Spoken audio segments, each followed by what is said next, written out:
میں یہ چاہتا ہوں کہ پہلے صرف یہ دیکھ لیں، اس کے بعد میں باقی بات کرتا ہوں۔ یہ وقت پورے قد کے ساتھ چیف جسٹس آف پاکستان اور سپریم کورٹ کے آنریبل ججز کے ساتھ کھڑے ہونے کا ہے۔ اگر اس وقت ہم نے ان کا ساتھ نہ دیا تو اس معاشرے میں جھوٹ، منافقت اور خرید و فروخت کے سوا کچھ نہیں بچے گا۔ اس وقت اف اینڈ بٹ میں نہ پڑے، ہم لوگ ڈٹریکٹ کریں گے، لوگ عدلیہ کے منہ پر کالی سیاہی ملنے کی کوشش کریں گے۔ ہمیں سپریم کورٹ کے چیف جسٹس کے ساتھ کھڑے ہونا چاہیے۔ اب سپریم کورٹ نے کہہ دیا کہ آپ فلانے شخص سے اس کی تحقیقات کروائیں۔ جب سپریم کورٹ کچھ کہہ دے تو آپ کے پاس اختیارات نہیں ہیں، آپ اس کو اس بات کو من و ان تسلیم کرنا ہوگا۔ جس حد تک سپریم کورٹ نے کہا ہے تو آپ کو سیاہ کو سفید ماننا ہوگا۔ یہ طریقہ کار ہے اس سارے پروسیس کا۔ میں سمجھتا ہوں کہ اس ملک میں آزاد عدلیہ جو ہے وہ برداشت نہیں کی جا رہی۔ کسی شخص کو یا کسی ادارے کو عدلیہ کو بلیک میل کرنا اور اپنی مرضی کے فیصلے کرانا اور اپنے آپ کو بیل آؤٹ کرانا، اس سے میں سمجھتا ہوں اس سے گھناؤنا اور کوئی کاروبار نہیں ہے۔ پاکستان کے مستقبل کا انحصار اس بات پر ہے کہ جو رول آف لا ہے، جو عدلیہ کے فیصلے ہیں، ان پر عمل درآمد یقینی بنایا کہ جب ان کو سپریم کورٹ کا فیصلہ پسند تھا تو ان کے لوگوں نے کیا سپریم کورٹ کے متعلق کیا سٹیٹمنٹس دیں۔ ہمارے پاس اللہ کا کرم ہے، سوشل میڈیا ہے، یہ ساری چیزیں اب آپ کو پتہ چل جاتی ہیں کہ یہ پہلے کیا کہتے تھے، اب کیا کہتے ہیں۔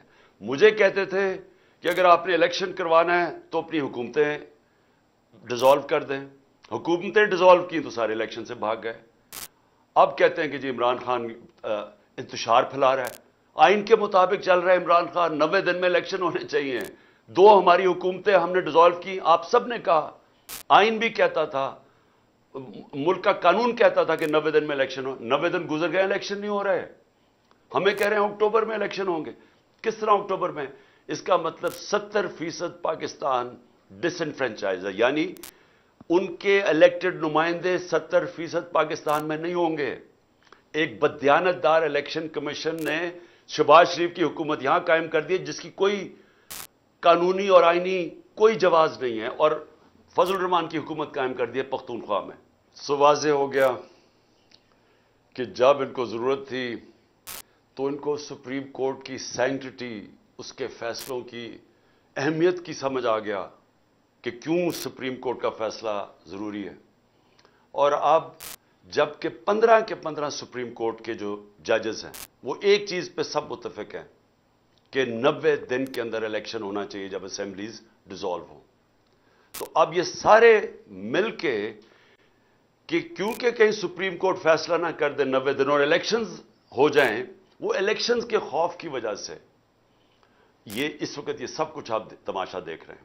اور یہ اس لیے کیوں الیکشن سے بھاگے ہوئے مجھے آپ کو بتانے کی ضرورت نہیں ہے کہ 2 دن پہلے رپورٹ آئی، عوام کو تو پتہ ہے کہ جو میں باتیں کر رہا ہوں، بلومبرگ جو کہ ایک انٹرنیشنل ایک دنیا کی معیشت کے اوپر ایک ایسا ریسپیکٹڈ رسالہ ہے جو ساری دنیا میں پڑھا جاتا ہے، وہ کہتا ہے کہ پاکستان کا آج حال سری لنکا سے برا ہو گیا ہے۔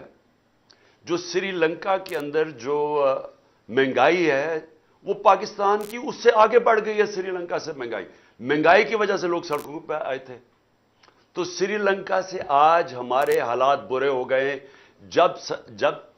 جب سے جنرل باجوہ نے تحفہ دیا ان چوروں کو ہمارے اوپر بٹھانے کا۔ 1 سال پہلے، میں پھر سے کہتا ہوں، دشمن بھی پاکستان سے وہ نہ کر سکتا جو جنرل باجوہ اس قوم سے کر کے گیا۔ ان کو بٹھایا اوپر، انہوں نے آ کے ساری اکانومی تباہ کر دی، اپنے آپ کو انہوں نے 1100 ارب روپے کے کیسز معاف کروا لیے، انہوں نے آتے ساتھ ہی اپنے آپ کو ECL سے کیبنٹیں ہٹا دیا تاکہ یہ باہر جا سکے، کیونکہ سارا پیسہ باہر پڑا ہوا ہے، عیاشی باہر ہے، اور انہوں نے ملک کی معیشت کو تباہ کر دیا۔ اور آج جو لوگ پسے ہوئے ہیں مہنگائی میں، جو لوگوں کے آج حالات ہیں، پھر سے میں بتا دوں، 100 روپیہ 1 سال پہلے جتنی چیزیں خریدتا تھا وہ صرف آج 62 روپے خرید سکتا ہے۔ 62 روپے رہ گئے ہیں اس 100 روپے میں سے، تو خریدار 100 روپے سے گر کے ایک آدمی کے پاس جو 100 روپے کا نوٹ ہے وہ صرف 62 روپے خرید سکتا ہے۔ اور اگر سینسٹیو پرائز انڈیکس پہ چلے جائیں کھانے پینے کی چیزیں تو وہ صرف 52 روپے رہ گئے ہیں 100 روپے میں سے، اور گرتا جا رہا ہے۔ ہر روز مہنگائی بڑھ رہی ہے، دنیا میں مہنگائی کم ہو رہی ہے یا مہنگائی بڑھ رہی ہے؟ تو اس لیے میں آج وہ ساری قوتیں جو ان چوروں کے پیچھے بیٹھی ہوئی ہیں، میں آپ سب کو کہہ رہا ہوں کہ آپ ابھی سے سمجھ جائیں ملک کدھر جا رہا ہے۔ سری لنکا کے اندر جب پبلک نکلی تھی حالات اتنے برے نہیں تھے، آج کیوں نہیں پاکستانی قوم نکل رہی؟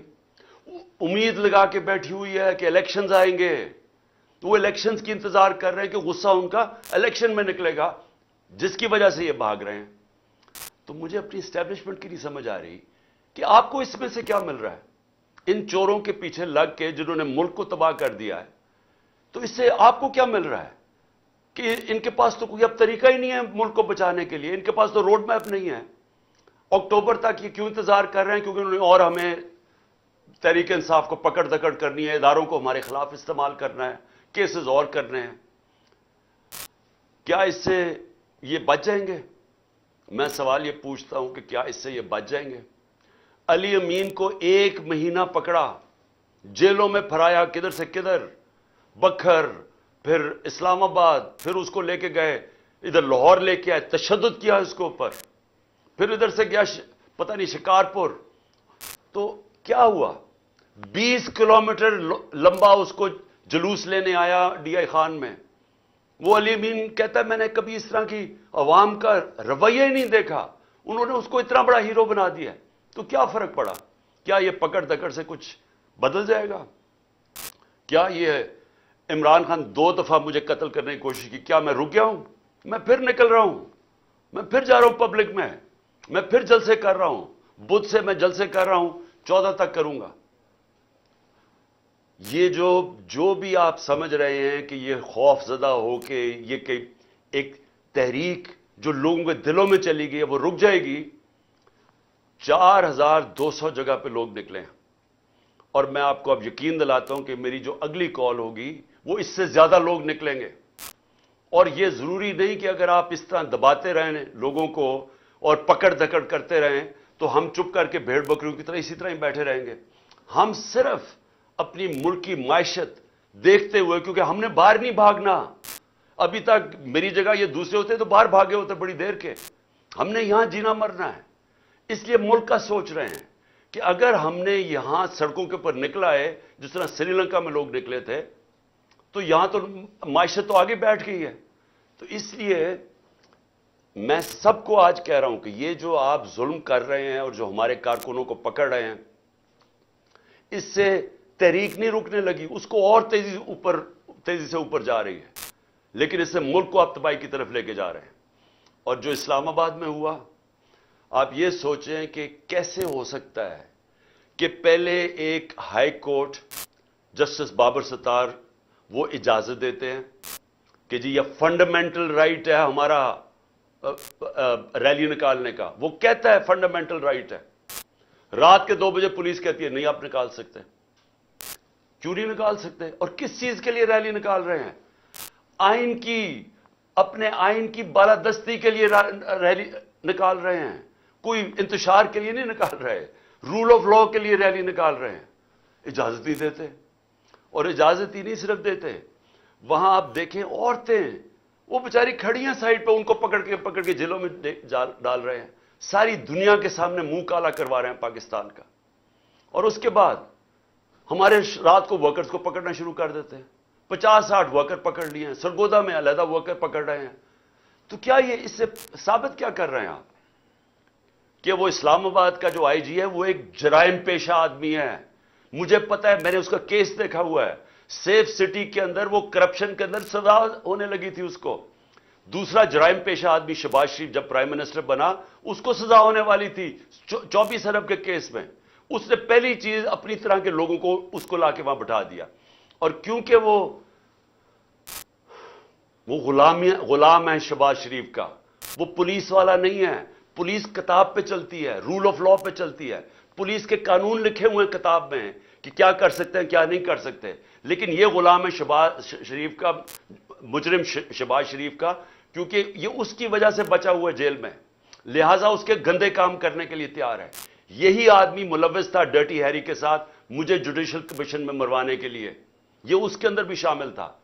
اس نے مل کے جو ہمارے اسلام آباد کی کوئی 500 ورکرز کو پکڑ چکا ہے، باری باری کبھی جیلوں میں ڈالتے ہیں, پکڑتے ہیں, لوگوں کے گھروں میں پولیس گھس جاتی ہے. یہ کون سی جمہوریت ہے؟ اور کیا ہوگا اس سے؟ کیا یہ جیت جائیں گے چور الیکشنز؟ میں اس لیے آج ساروں کو پیغام دینا چاہتا ہوں کہ یہ جو اگلی